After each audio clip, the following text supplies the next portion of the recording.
You wanted the best. You've got the best podcast. The hottest podcast in the world. The Chris Voss Show, the preeminent podcast with guests so smart you may experience serious brain bleed. The CEOs, authors, thought leaders, visionaries, and motivators. Get ready. Strap yourself in. Keep your hands, arms, and legs inside the vehicle at all times, because you're about to go on a monster education roller coaster with your brain. Now, here's your host, Chris Voss. I'm Chris Voss here from thechrisvossshow.com. There you go, ladies and gentlemen. Welcome to the big show. As always, for 60 years and 21 episodes of the Chris Voss Show, with all the smartest minds, brains, people, all the wonderful insights to make your life better. Today we have another amazing young man we'll be talking to on the show on how to help you avoid or help you if you have diabetes. So there you go. Go to goodreads.com/Chris Voss, LinkedIn.com/Chris Voss, Chris Voss1 on the TikTok, and Chris Voss, Facebook.com. He's the author of multi-books, and his newest book will be coming out soon. We'll talk about called Reverse Your Type 2 Diabetes. Treat the root, not the fruit. Dr. Raj Gupta joins us on the show today with past and upcoming performances on the NBC, that old Howard Stern bit there, television show, fixing U.S., radio appearances on Fox News Radio, articles in New York Daily News, Reader's Digest, U.S. News, and World Report with Women's World as well. He is considered a national expert on wellness. In that third forthcoming book we mentioned will be coming out soon. We'll get into the details on when that lands. And he helps people to adopt a healthy lifestyle by exposing the flaws of the current pill for an ill society. Wow, that describes it greatly. And believes that overall health comes from reestablishing homeostasis. Married and father to 3 girls who he refers to as his princesses, he enjoys working out in the gym, playing tennis, going to the beach on his Vespa scooter, reading, and loves playing good old-fashioned rock and roll on the drums. There you go. Welcome to the show. Dr. Raj, how are you? I'm great, Chris. Thank you very much for having me. Thanks for coming. We certainly appreciate it. Give us your .coms. Where can people find you on the interwebs? It's realhealthroots.com. Real Health Roots. But ideally, the best place to go to catch not only me, but my entire community of type 2 diabetics that are helping each other reverse the disease, that's Real Health Roots. It's a Facebook group page, private Facebook group page, but all you have to do is apply and we'll let you in. And it's a very strong community, very proud, more than 20,000 members. Oh, wow. There you go. So health and, of course, diabetes has been, I believe, expanding in the U.S. Probably, you just have to look at the menu of what we eat. Tell us a 30,000 overview, what's inside your new book and what you're talking about. Sure. Well, you're right. There's 30 million Americans that have type 2 diabetes, 1 out of every 10. But what's worse is by 2050, the year 2050, it is estimated that there'll be 50 million Americans. That's 1 in every 2. It's an epidemic. Long before there was COVID, there's been type 2 diabetes, and we all seem to be getting worse in our overall health. In fact, as Americans, we rank 37th in overall health in the world. We're right behind number 36 is Costa Rica, which is a third world country. So something's not right, Chris. Mm-hmm. Something's not right. Yeah. But diabetes is reversible. This is well documented for more than 20 years. Even UCLA Medical School did research in 2023 and said, yes, indeed, it is reversible with lifestyle changes. It's a lifestyle disease. But in this country, we don't look for the reason why people have high blood sugar. Mm-hmm. An educated person may say, well, Dr. Raj, I have high blood sugar because I have insulin resistance, to which I would say, good job. But why do you have insulin resistance? This getting to the root cause and treat the root, not the fruit, is the name of my third book, Reverse Your Type 2 Diabetes, by getting to the root cause of what is causing it. There you go. Let's lay a foundation on some stuff so we get our definitions right. Yeah, I'm to this day, I don't know, until a few years ago, I didn't understand what the real difference was between type 1 and type 2 Sure. and which one is reversible.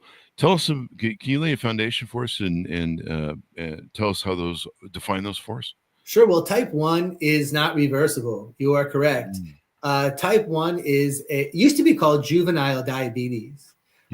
And the reason is that it is due to a malfunctioning pancreas, which usually is identified early in childhood, which they labeled type 1 diabetes. Now, they now just call it type 1 diabetes. But as you say, this is a problem genetically with the pancreas, cannot be fixed, not reversible. Yeah. So the pancreas is damaged in a way, or is it some sort of it's genetically malfunctioning? It's just simply not working properly. Yeah. That's why you always keep your receipts when you're born, people, so you can always return on them. I returned my pancreas. I returned my liver after 20 years of drinking and said, this is not working out for me. And well, you'll be happy to know that fatty liver disease is also reversible. There you go. Whatever damage has been done, unfortunately, to the liver is irreversible. But you can obtain normal markers. And the good thing is that you do not need 100% of your liver in order for it to work at 100%. There you go. There you go. There's hope for you, Chris. It grows. Yeah. Well, I've been eating good since, so I'm hoping that I at least, live another day or two. At this pace, who knows? So one thing we talked about was insulin resistance too. Do you want to give us a definition of how that is for people? Because I know a lot of people probably don't even understand that concept. Yeah, this is super cool. And the way I give an analogy, I really hope I help a lot of people understand it. Your mitochondria is the powerhouse cell of the body. It's like a superhero. It takes the food that we eat and the air that we breathe and converts it into energy, ATP for us. Pretty cool. It's most of our cells in our body are mitochondria cells to produce energy and convert the oxygen in food, but they're fickle. They're very fickle. They only like one type of fuel. And I liken it to being an expensive sports car. Only likes premium unleaded gasoline. And it will run on regular unleaded, not so well, even worse on diesel, even worse on kerosene. So the problem with type 2 diabetes is it is a lifestyle disease. However, there are other aspects to our lifestyle other than a poor diet or lack of exercise. There are things like toxins that we come in contact with on a daily basis. I was listening to one of your other podcasts when you were speaking, your guest was speaking about toxins, and it is just biotoxins like mold, phthalates, parabens from just home care products, cleaning detergents. They really, truly are perfumes. Air cleaner scents. They're everywhere, but also hormone irregularity and underlying infections, GI tract problems, underactive thyroid, which controls your metabolism. There are other aspects to our lifestyle other than lack of diet or lack of exercise and poor diet that are contributing. And these are the wrong fuel for the mitochondria. And in the face of the wrong fuel, the mitochondria creates walls of insulin. Now, your pancreas, which we were talking about, releases a key, like a gas tank key. Remember in the 70s, we had a key for our gas tank in our car?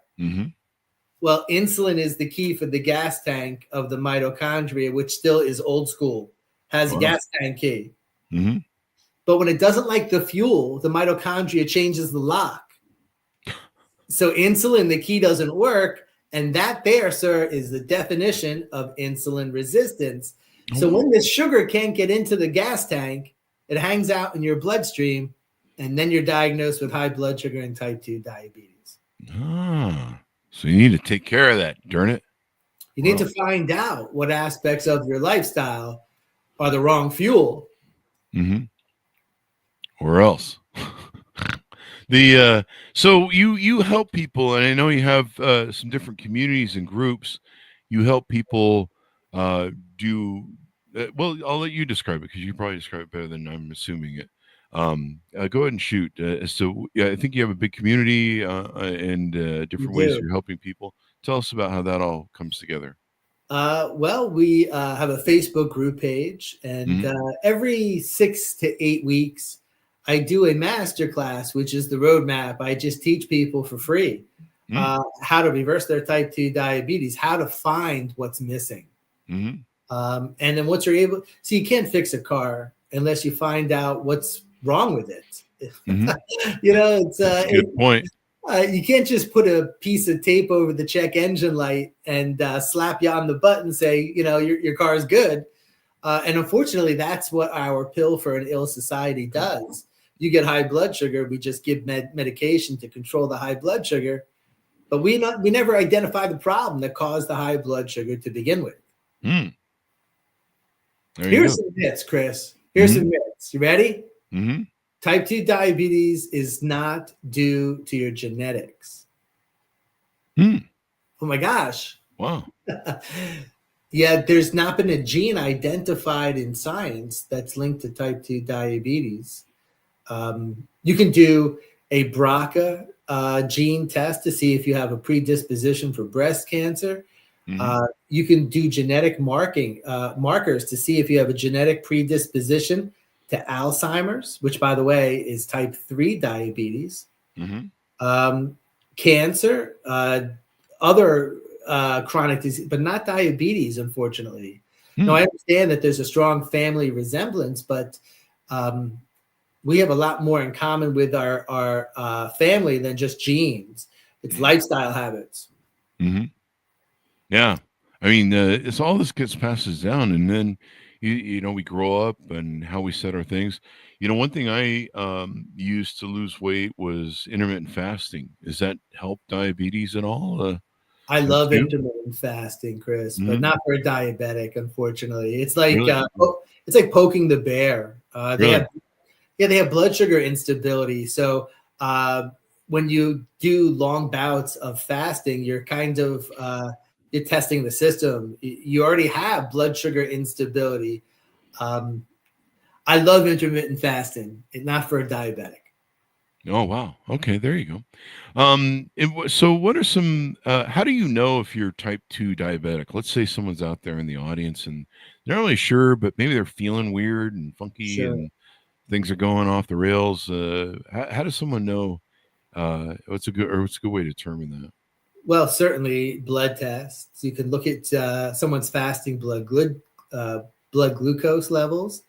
You can look at their A1C to determine whether or not they are clinically diagnosed with type 2 diabetes. But some of the symptoms that type 2 diabetic would show early on would be excessive urination, excessive thirst. If they're having high highs and low lows with their blood sugar, the low lows, they can almost feel like they're passing out. There could be neuropathy symptoms of numbness and tingling in your feet and your toes. There could be muscle cramping at night. Of course, low energy, fatigue is a big one there. But a lot of times people chalk that up to old age. I'm getting old or I'm out of shape. But Yeah. We tend to make excuses for the reason why we feel the way we feel. And also we normalize it. We adapt to it. And that's why diabetes is so effective at killing people, Chris. It's a slow roll. Yeah. And people adapt. Yeah.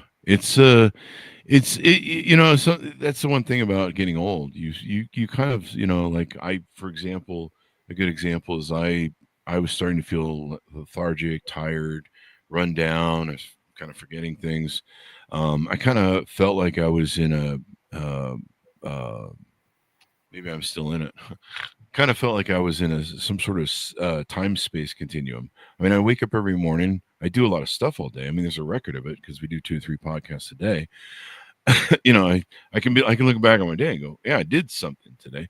But what was happening to me is I wasn't getting anything done beyond just the basics and the minimum of what I would do. And like I started feeling like I was waking up. I would wake up and then just feel like 5 minutes later I was crawling to bed. And I remember my friends telling me as I was growing up and getting older, my older friends, they go, yeah, just time moves faster when you get old, Chris. And I'm like, well, this is it. But I just wasn't. There were so many other things. I was like, I wish I would have done more. And it turns out my free testosterone was low.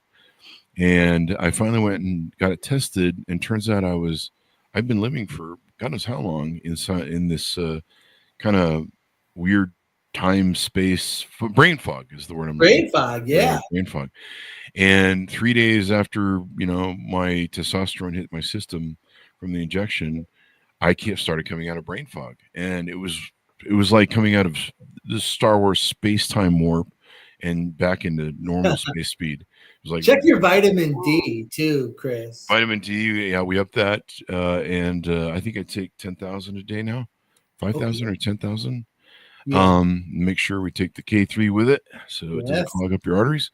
Yes. And I think there's something else to take with it. But yeah, so that was a real big thing. But I just assumed that I was feeling that way because I was old.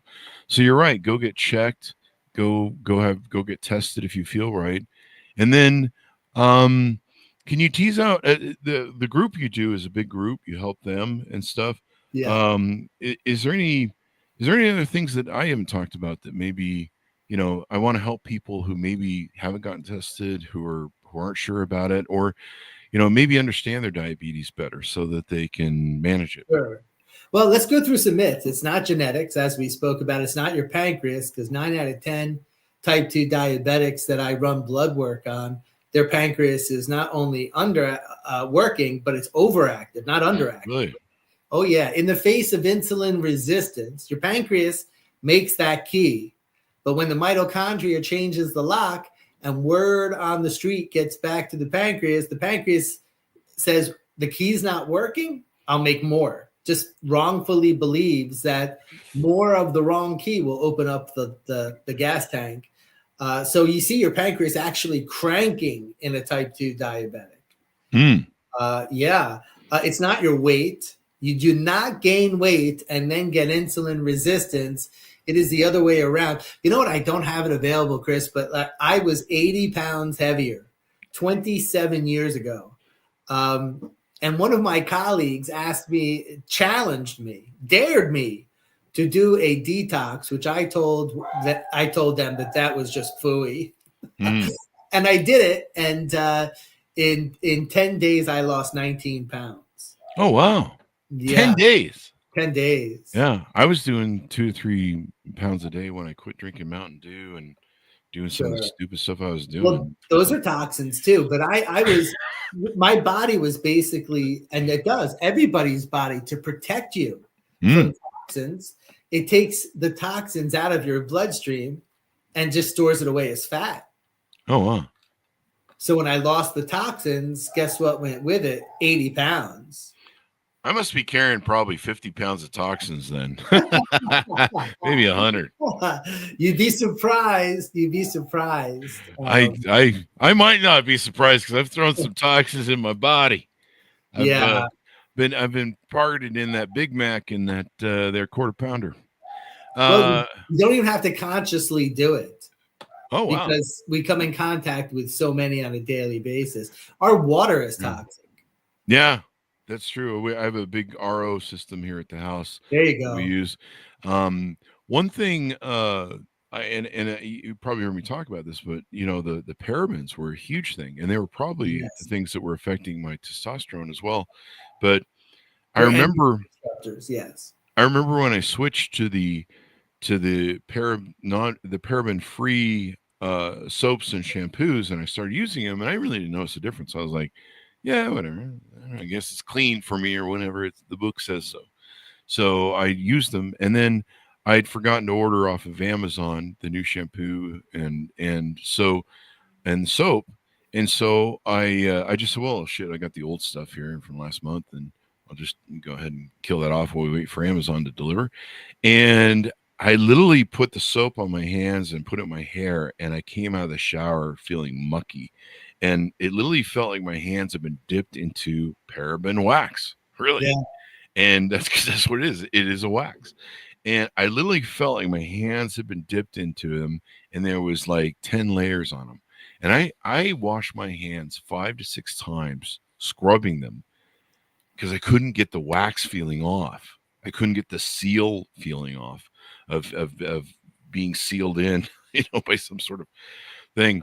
It's a coating. I remember I heard that podcast. I heard you speak about it, and you were dead on. And you said you didn't notice until you weren't using it.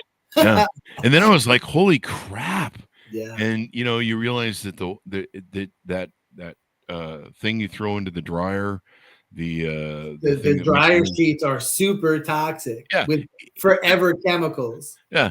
And the little screen things, I forget what they're called. The little what are those fabric softeners? Yeah. Yes. So you throw the obviously I don't use them, so I don't know what they're called anymore. Good. But fabric softeners, I never used fabric softeners ever, because the smell would bug me. For some reason, I would just feel overwhelmed by it, and having it on my clothes and stuff. So, but you throw that in there, and all that is a waxer. So it just waxes everything, so it feels really soft. You're like, oh, this feels soft. No, it's just layered in wax. It's one sheet of toxic chemicals that you are adding to your clothes. Jesus. Yeah. Detergents, hand soaps, toothpaste is toxic if it's got fluoride in it, which is one of the most toxic substances known to man. Yes, it kills everything it comes in contact with. That's why we put it on our teeth. We're very vain. But if you read the back of a toothpaste tube, it says if you swallow the toothpaste, call poison control. It cleans your teeth all right, but it'll take you for a run. There you go. So what you're saying is I shouldn't squirt some in my mouth and swallow it after brushing my teeth every night, huh? Please do not. That may explain some of the toxins I have. I don't do that, folks. Please don't do that, folks. That explains a lot. Yes. Yeah, I've heard that stuff, you really don't want to ingest it. It's pretty bad. And then, I don't know, hydrogen peroxide does a really great job on teeth. I don't know if that's safe, but that's a bleach, which is toxic. It's bleach. Fuck. Yeah. Man. What is good on your teeth? I use Bronner's, which is it's a fluoride-free toothpaste. I have I'll have to send it to you. I'm not quite sure I did, but I have a Amazon link. Okay. It's Dr. Raj's Lifestyle Likes. So it has the dryer balls as opposed to the dryer sheets. It's got the toothpaste on there. It's got the toxic-free deodorants. Deodorants, antiperspirants, are toxic, man. They stop you from sweating, and that's how we release toxins naturally. Yeah. So what happens to those toxins is they build up under your skin in your armpit and develop breast cancer. Holy shit. It's crazy. Yeah. Think about that, though. I mean, it makes sense. Yeah. You're supposed to sweat. You got to sweat, people. Damn you got to sweat. What the hell? So there you go. Never let them see you sweat. That's our motto. Yeah. Or let them smell you. That doesn't work out good on dates. So Die soon or breast cancer. So you have a sheet. If you want to send me a link to that when we do the posts on the final show, and the link to your group too, we'll take and put those on so that people can find those and check those out. Dr. Bonner's peppermint. Is it the peppermint one? It is. That's my favorite. Tastes good too. Oh, they got a cinnamon too. So many people, so many patients I have spoken to. It's so funny, Chris. I mentioned that to them about toothpaste, and they're like, Dr. Raj, oh my gosh. Every time I brush my teeth, I get nauseous. I thought it was me. I thought it was crazy. I'm like, no, those are toxic chemicals. Yeah. Brush your teeth on an empty stomach and get nauseous. If I had a nickel for every time I heard a patient tell me, I'm like, well, it's toxic chemicals you're putting into your mouth. Holy crap. Yeah. Well, that may explain some things. Yeah, I hydrogen peroxide, I just came to realize that if you use it to rinse your mouth, that's something that I use when I want my dogs to throw up. If my dogs have eaten something that's gonna not come out the other end, Yes. or they've eaten some sort of toxin, that's the stuff I give them to make them throw up. So Yes. definitely is toxic. It is toxic, yes. Yeah, there you go. I'm just Googling is hydrogen peroxide, whatever. Some Bleach. people are saying, is it what was it?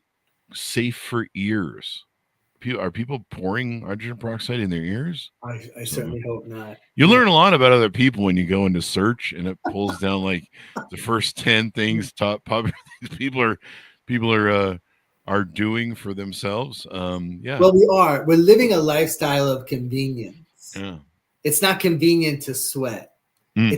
It's not convenient for us because we're vain to have teeth. So you know what, Chris, this is funny, and we make fun of the Europeans who smell and have crummy teeth, but their lifespan is longer because they're not using poisons to prevent themselves from sweating and having crummy teeth, if that makes any sense. That would make sense. That's I can see how that rolls. Yeah, it's crazy. It's crazy. All the stuff that's out there and how it's working and stuff. What are some other things you want to tease out in your new book? And how can people onboard with you? How can they reach out? Do you do individual coaching, consulting, things of that nature? I do for a very select few people. Our team is so limited. There's so many diabetics out there. Jeez. But I welcome people to join our group. Our group is called Real Health Roots on Facebook, Real Health Roots.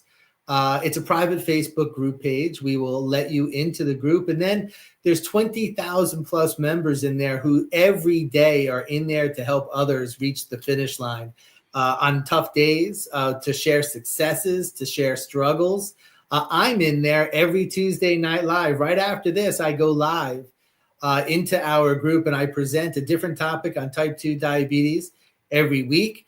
But the real jewel of our group are the master classes. I just finished the master classes. It was 9 days of material, Chris. I went on live for an hour to an hour and 20 minutes every day for 9 days and gave the entire blueprint, exactly what to look for. I taught people how to interpret their own lab work, not just the reference ranges that when flagged mean they have diseases and need medication, but dysfunctional ranges, optimal ranges that when they come out of, they enter into a state of dysfunction before disease.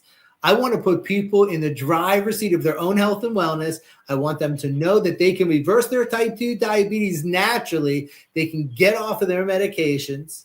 That's what I did with Shantae on that NBC show. She was on injectable insulin, short and long term. Oh, wow. 2,000 milligrams of metformin, glipizide, glimepiride, 2 blood pressure medications, and a cholesterol medication. She was my age at the time. That was 52 back in 22. Her A1C was at 12.9. That should not be above 5.6. Oh, wow. She had neuropathy that forced her to walk upstairs backwards. After 5 months, Chris, you ready for this? Now, I'm going to tell you, you're not going to believe this, and your listeners probably will not believe this. I'm here to tell you, believe it, and join our page and hear 50 other people tell you their stories of the same thing. After 5 months, and we documented this on NBC, she was the pilot episode of her own show. 5 months, her A1C went down from 12.9 to 5.4. She lost 58 pounds and eliminated all of her medication and her neuropathy. And the last scene of the show, they had her running up the Philadelphia Art Museum stairs like Rocky. It was awesome. And I just got goosebumps. Wow. There you go. I mean, that's just amazing. And some people don't think they can do it or whatever. It is possible. And it all, I think it all largely comes down to what you put in your mouth, right? No. No. Okay. Food is another myth. Food does not cause type 2 diabetes. I'm going to prove that to you right now. Okay. Ready? If food caused type 2 diabetes, let's say the Big Mac caused type 2 diabetes. Now, by no means am I saying the Big Mac is good for you, Chris. But if a Big Mac caused type 2 diabetes, then every single person that ate Big Macs would also have type 2 diabetes. Ah. Well, so what is it if it's not what you put in your mouth? What it is other aspects of your lifestyle. So like I have people who've lost 100 pounds, don't have another ounce to lose, and their A1C goes up. It is aspects of your lifestyle like the toxins. Toxins are the wrong fuel. Mitochondria changes the lock, doesn't want that in its gas tank. Like mold is a biotoxin. Mitochondria is like, get the heck away from me. You're the furthest thing away from premium unleaded gasoline. Insulin resistance, high blood sugar, type 2 diabetes, hormone irregularity. Sounds like you might have been dealing with some hormone irregularity. Let me tell you this, Chris, just because I worry for us as men over 50.